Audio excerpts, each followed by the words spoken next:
What's up, family? Welcome to Positive Power Double XI, J. Royce Films. I'm Jerry Royce Live, and you're watching The Red Room with Shay Samuels, right here on Music Vision Television. That's right, MVTV-21.com. It's going to be awesome, y'all. So please share this file. It's going to be awesome. You know what's going to be? It's going to be lit.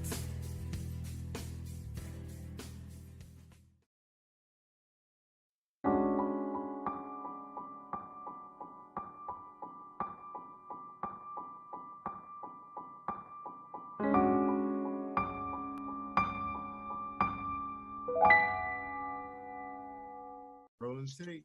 Ready when you are. Welcome to another episode of The Red Room. I am your host, Shay Samuels, and we have an amazing show for you all today. So stay tuned. We have two amazing guests, and we have an amazing topic. First, we have Reverend Red in the Red Room. Y'all give it up. Right. That's right. Initially, it was a bit of a tongue twister, so we don't take 3. And we have Lady Krystal with him as well. They are a beautiful item. And I'm telling you guys, we are going to have an amazing conversation. So listen, today we are talking about the shifting. We are all going through it. Ecclesiastes 3 reminds us that to everything there is a season. But we have to understand the power of the shift. So first, let me ask our guests, how are you both today? We are wonderful, phenomenal. Yes, that's great. And in the middle of a shift. Yep. Oh, we went through so that freeze. We went through that freeze last week. Yes. Yeah, so we out of it now, woo. Wow. Yeah, So I'm originally from up north and kind of miss having the snow until something like this happened. And then I said, nope, I'm not interested in being up there. It was like back to back.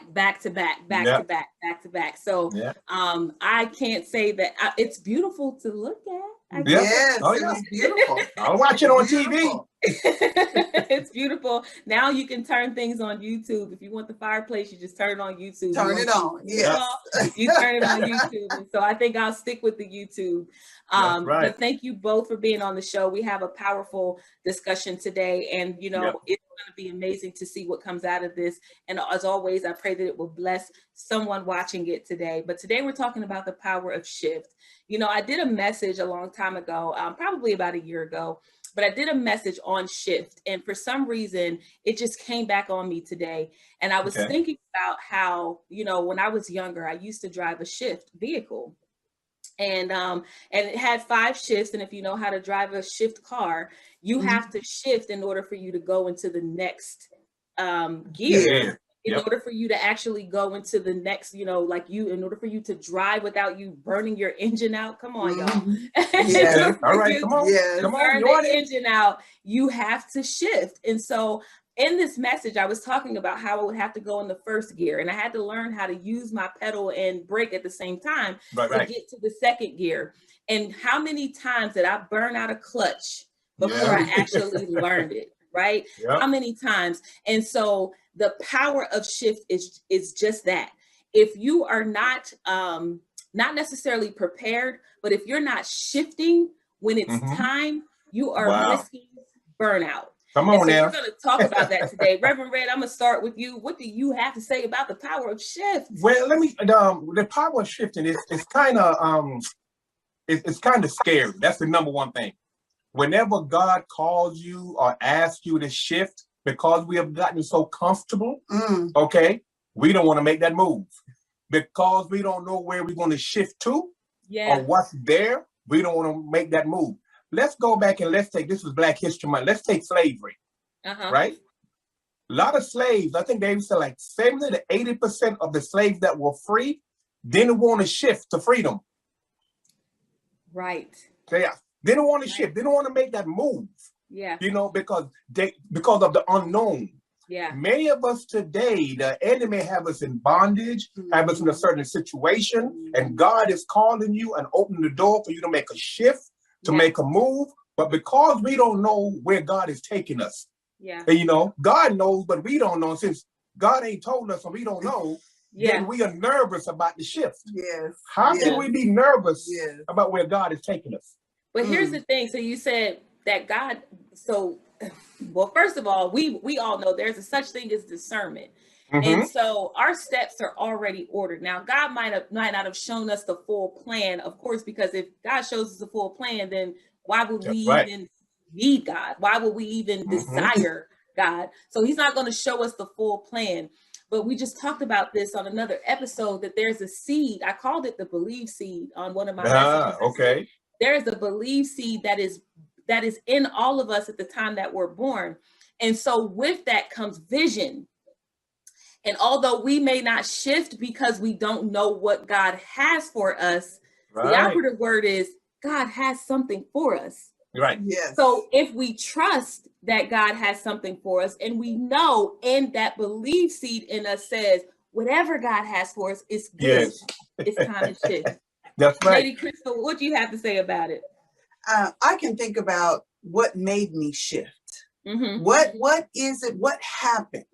You know, and a lot of times we go through chaos. There might be something that causes us to shift. And it might be, I remember driving my first shift gear car, and I learned in the parking lot before I purchased the car because it was so much cheaper. And the throttle, if I took my foot off the throttle, I would jerk. And so there was a jerk in my life when I lost the highest paying job that I had. And I was sitting there crying, saying, somebody is telling me I need to go to church. So we all have different throttle actions that happen in our lives. And it could be a wreck.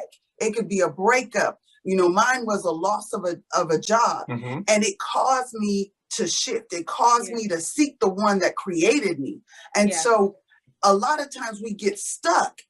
Our throttle is caught. We stall because of what happened, you know, because of the assault or because of the loss of job, whatever that is. Sometimes you get stalled and you really should keep moving forward. Even though you got stalled, even though that throttle went off and you got jerked around, that is your shift. That is your indication that a shift has happened in your life. Yeah, I love that you said that, because here's the thing that I really have to understand, even for me. When I was driving the vehicle, like you said, I learned on my own. I didn't know anything about a shift. The car was given to me. My dad actually said, if you want the car, you got to get the brakes and you got to get a clutch. And so I was determined to get a brake and a clutch. I learned on the highway. What I used to do is I used to keep it in neutral. I knew like what the car speed. So when Reverend Red said you get comfortable, here's how comfortable I got with the learning process. I used to keep it in neutral, and I could feel the level of the car and what we're going to based off of the based off the rev of the car. So if you've ever driven the shift, you know that when you, and it was like, I got accustomed to what I heard. And so got accustomed, going gear based off of what I heard. I don't know if it was tearing the car up or not. I just know that's where I learned on the highway. That's what I learned. So I learned that I had to stay in neutral. And then when it was time for me to drive, I would go into that. I would go, I thought I had it. I thought I had it. Maybe a month later, that engine, that thing was all burnt out. And so, like you said, Lady Krystal, we risk that burnout, that jerk. There's a jerking that happens in our lives that's going to push us back into gear. And so the shift, one thing that I can say, you both know this, I'm going to come back to you, Reverend Red, but the shift is inevitable. Yes, it is. Yes, it is. Yes. Yes, it is. Yes, it is. Go ahead, Reverend Red. Yeah, but she forgot to tell you about the greatest shift in her life when God shifted her over to me, when she met me, you know, but we put that on another show, okay, the marriage ministry show, you know, but but when the thing about shifting is that it's always a challenge. It's always, God knows, like I said, and we don't know, you know, and I go back to even further back from slavery to the children of Israel when Moses came, right? When Moses came, and you're about to shift now, but even when they were shifting, they had to go through some situation to get to the ultimate move and the ultimate shift of the promised land. God has something somewhere for all of us to shift to, something better. But because we are spoiled, because we are comfortable, we think that's laying up here under Pharaoh is okay, is comfortable. And why do we have to go through all that to get to someplace better when we can just stay right here? Do I hear an accent? Oh yes, yes. We can't talk. We can't talk with the polite thing that you want to talk, you know. But we can't. When he got serious, it came out. When he got serious, it came out. I'm like, wait a second. Yeah. I'm turning around to find out if somebody was on the other side of me. Nah, that's him. Kingston, Jamaica. Okay. Kingston, Jamaica. Yes. I hear. Well, ladies and gentlemen, look, we are full of surprises on the That's Red right. Room. That's right. Hey, God shift me from Jamaica. God shift me from Jamaica to the United States. Oh my goodness, we are full of surprises. If you are just tuning in, we are with Reverend Red on the Red Room and Lady goodness Krystal, Lady Catherine. He's throwing me off. I know who it is, but he threw me. No dreadlocks, no dog skin. Right, exactly. A Jamaican with freckles. Lady Krystal, you said something too that was profound, because in May 2020, I was with the company for about 5 years and I was making really good money there. And they, within the pandemic, they actually utilized an opportunity to downsize in the pandemic. And so my department that I managed was the first department to go. Wow. Of course, I was the first person to go, but I'm going to tell you, the day afterwards, God had already shown me in the month of February, really the month of October, to start saving different, right? And so I didn't do that in October. Okay. But in February, it came back and I said, okay, well, I'm going to start saving differently. Here I am thinking, I give everything to this job. I'm working the long hours. I'm doing everything I need to do. So there's no way that they would even have a reason to let me go. But you know what? There was already a plan behind the scenes. The shift was already in preparation. And what I had to do was be obedient to what I heard, which was to save differently. I didn't know why. I just knew I needed to. But once I heard it the second time, I was obedient to that. The first time, I'm like, I'm gonna be good because I've been on this company. Don't want to shift. Yeah. When I was let go, I'm gonna tell you something. I realized that was a shift. I realized that was my push. So I don't even say terminated. I don't say let go. I say I was pushed, because I realized, like Reverend Red said, I got comfortable. I got comfortable. I realized that there were certain things that were beneficial to my ministry under one boss, but the players changed. Yes, come on. The players changed. And when the players changed, the shift was inevitable.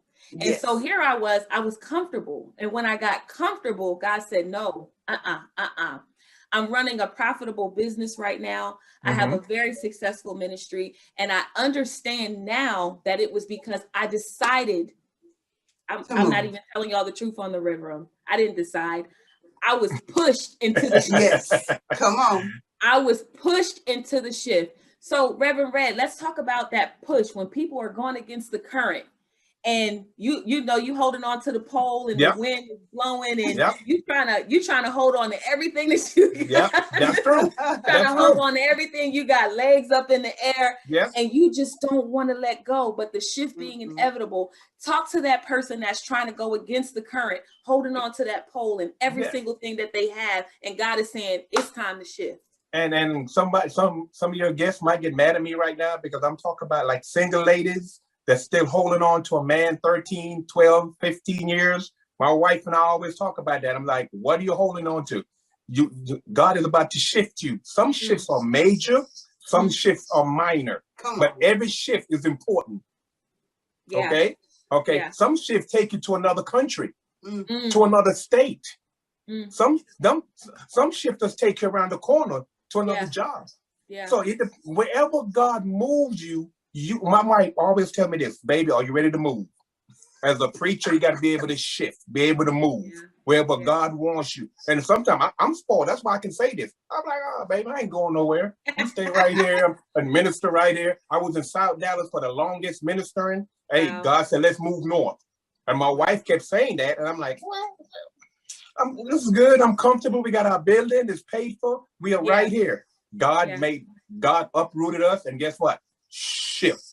Yes. Okay. Yes. We had to move, and God has blessed the whole move and continue to bless. So we have to do the same thing in our lives. You know, when God touch, when God speaks, when God talks, stop listening to people.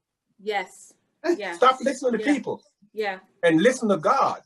And when she hears God, people say, well, no, girl, don't do that. Don't go out and get that business. Don't go out and write that book. Don't go out and do that whatever. Okay. Let people speak positive in your life. If God is asking to move, girl, you better move. Say, my man, you better move. Because God, I'm not going to be the one to hinder you from shifting and moving when you hear the voice of God. So it sounds like it's time to shift from those friends. God will do that too. Yeah, God will do that too. The whole circle needs to change. Yes. You know, the primary thing here is that there is so much power in the shift. And because a lot of people are afraid, like you said, we've gotten so comfortable with just being status quo. Here's another thing that we've gotten comfortable with, what it looks like. Yes. We have so much in front of us with social media. There's so many people pretending to be something that they're not. And a lot of people see with their eyes, this person has shifted. And guess what? It's because the status changed. That's right. That's right. Yes. Lady Krystal, the status changed. Yes. So here's what they see. So you now see your friend who's like, I'm a homeowner. You don't know what it took for them to get it. That's you don't know what they went through. You don't know what they cried about at night. Stop it. Stop it. Absolutely. Stop it now. Wow. Stop it. You know, we when I told my husband it's time to move, we were moving. God said for us to move from our house. We had been in our house for 17 years. Didn't want to move. So we passed that halfway mark. And so I'm like, God said for us to move. And my husband's like, where are we moving to? I said, I don't know. But God said for us to move. She started packing stuff. I'm the only one. I come home, she started packing. I'm like, what are you doing? I'm the only one in the house packing. My son is like, my mama crazy. What she packing for? We not moving. My son was like, no, this is my house. You know, we're not moving. I'm like, God said for us to move.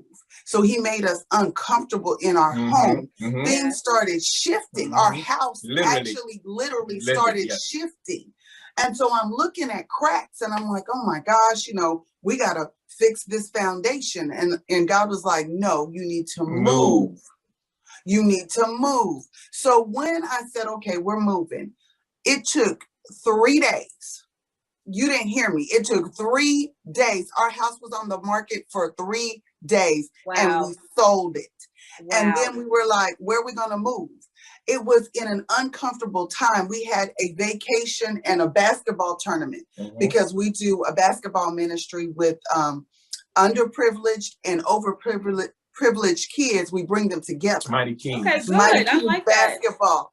And so that some of them have never played with other races until they came. I like that. Never interacted, never spent the night over anybody else's house, but that's another story. But in the midst of that, we had the trip, we had the house of our house for sale. We had to pack. Guess what? We didn't have a place to go. Wow. But God. Yeah. And we moved into an apartment and we're like, people are going, you said status quo. People are going to look at us like, why are they at that age living in an apartment? They had a house. What happened? So a lot of times in this Christian walk, people are like, you have to have this. You have to have this title. You have to have this much. You have to drive this kind of car in order to be successful. And so it was looking like we were unsuccessful. That's right. But we were in the shift of God. That's right. Wow. Yep. Wow. Wow. Look, the two of you are blessing me, and I know that someone is watching this today, and you may not have realized that you were in the midst of your shift. But if you've heard what we talked about, listen, you are in the midst of your shift. The shift is inevitable. You need to stop holding on to the pole. That's right. Let the wind just blow you. Like, let us blow it for you.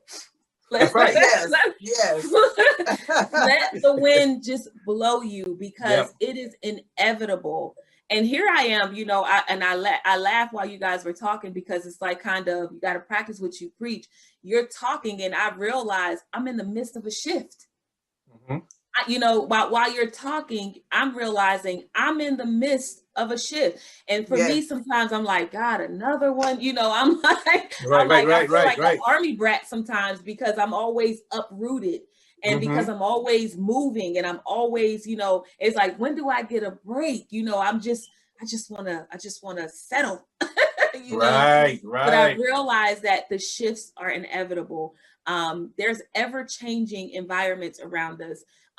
Shift, like you said, Reverend Red, you know, you got to look at changing your circle. Don't be afraid of, because you grew up with these people and they were in high school with you. Come on now. You pinky swear to be friends all your life. You know, you guys did elbow spit, whatever you did. Here, our reality is that when you say yes to God, things are going to change in your life. That's right. I tell people this all the time. For some reason, we've been brainwashed to believe that everything of God is warm and fuzzy. But we go on a battlefield. We're on a battlefield. And that's not to scare the person watching today. Well, why would I want to follow God if I'm always on the battlefield? Here's the reality of the battlefield. You come out stronger. We win. Come out bolder. Look, go ahead, Reverend Red. Say it again. We win. That's the reality of the battlefield. Yes. We win. I don't care what the situation might look like. We win at the end. Let me go back to you a little thing about shift also. A lot of times, here's another problem we have with shifting. We are jealous of somebody else's shift. Wow. Because their shift was quicker. They didn't take as long to get where they are. It's taking me a long time. So instead of finishing the shift, let me go back to where I was. Okay. Wow. And so we do shift envy. Okay.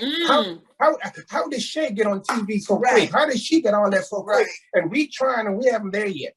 God's supposed to be shifting us there, and we're not there yet. And people get jealous of someone else's shift instead of glorifying God and say, God, if you took her there, if you moved Jerry where he is, if you took my neighbor, my friend, guess what? I'm looking for you the same thing with me, but do it on your time, God. Yes. You know, the children of Israel could have went a shorter route to get to the promised land. Yes. A whole lot shorter route. They didn't have to do what they did.